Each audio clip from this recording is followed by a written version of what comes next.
السلام علیکم ورحمۃ اللہ وبرکاتہ۔ حادثہ فاجعہ آج بتاریخ 16 جولائی 2024 عیسوی انتہائی افسوس کے ساتھ یہ اطلاع دی جاتی ہے کہ حضرت مولانا محمد ادریس صاحب قاسمی بدولیا کوڈرما سابق مبلغ دارالعلوم دیوبند کا آج تقریباً 12 بجے دوپہر میں بنگلور میں دوران علاج ہاسپٹل میں انتقال ہو گیا ہے۔ انا للہ و انا الیہ راجعون۔ اللہ مرحوم کی بال بال مغفرت فرمائے اور لواحقین کو صبر جمیل عطا فرمائے، آمین یا رب العالمین۔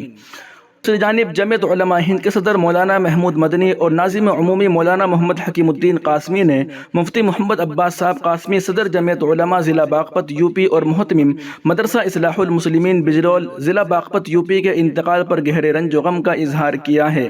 اس سلسلے میں صدر جمعیت علماء ہند نے مرحوم کے اہل خانہ کو خط لکھ کر اظہار تعزیت کیا ہے۔ مولانا محمود مدنی نے مکتوب تعزیت میں کہا ہے کہ مفتی محمد عباس صاحب کی زندگی خدمت دین اور خدمت خلق کے لیے وقف رہی۔ مولانا موصوف حضرت فدائے ملت مولانا سید اسد مدنی رحمۃ اللہ علیہ کے مجاز بھی تھے۔ ان کے علم و فضل، تقوی اور ملی خدمات کو ہمیشہ یاد رکھا جائے گا۔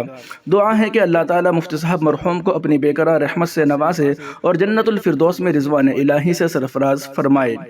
در اثنا جمعیت علماء ہند کے ناظم عمومی جناب مولانا محمد حکیم الدین قاسمی صاحب کے ہمراہ ایک وفد آبائی وطن سانجک پہنچا اور اتوار کی دیر رات نماز جنازہ میں شرکت کی اور اہل خانہ سے دلجوئی اور غمخواری کی۔ بڑی تعداد میں لوگوں نے ناظم عمومی جمعیت علماء ہند کی امامت میں نماز جنازہ ادا کی۔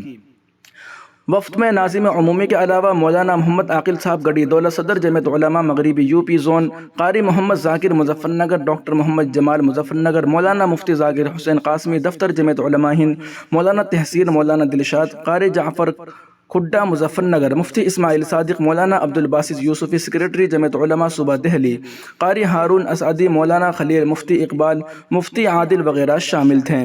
مزید برآں 15 جولائی بعد نماز ظہر دفتر جمعیت علماء ہند میں ایصال ثواب اور دعائے مغفرت کا اہتمام کیا گیا۔ دوستو، ان دونوں رپورٹوں کو آپ سن اور دیکھ رہے تھے محسن اسلام یوٹیوب چینل پر۔ تمام تازہ ترین اپڈیٹ حاصل کرنے کے لیے ابھی اس چینل کو سبسکرائب ضرور کر لیجئے گا، اور آپ سے درخواست ہے کہ ویڈیو کے نیچے تھینکس والے آپشن پر بھی کلک کریں اور جوائن والے آپشن پر بھی کلک کر کے اس چینل کو سپورٹ ضرور کریں۔